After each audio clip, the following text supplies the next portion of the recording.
Ako, ang kasama niyo magpuyat. Gising, 25 oras. Ako si... Unaron! Yan ang problema sa inyo. Nahanap niyo lang ako pag may kailangan kayo. Pero pag wala kayong problema, hindi niyo ako tinatawag. Siyempre, kailangan natin pag-responde sa sarili. Medyo humihina na yung responde ko eh. Uy, ganun ba? Racket to, racket. Baka ikaw may-ari nito, 100% ha? Tau-tauhan lang ako dito. Tau-tauhan? Ang ganda ng bago niyong Maganda talaga shop yan. ha. Oo. Ang daming maganda. Uy! Ang ganda nito! Ito. Gusto mo to? Oo. Ano ka ba? XL or large? Kunin mo na to. Kunin mo na. Sandali. Kunin mo na. Sandali lang. Kunin mo na to. Sandali lang.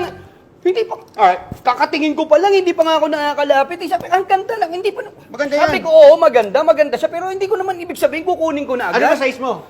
Sandali lang, hindi ko pa nga chinicheck. Titignan ko, mapapiliin mo muna ako, ibalik mo muna. Parang gusto mo agad ibalot eh. Sandali lang, parang nagmamadali ka. Ano ba to? Maganda yan. Okay ganda nito ah. Oo, ano ba size?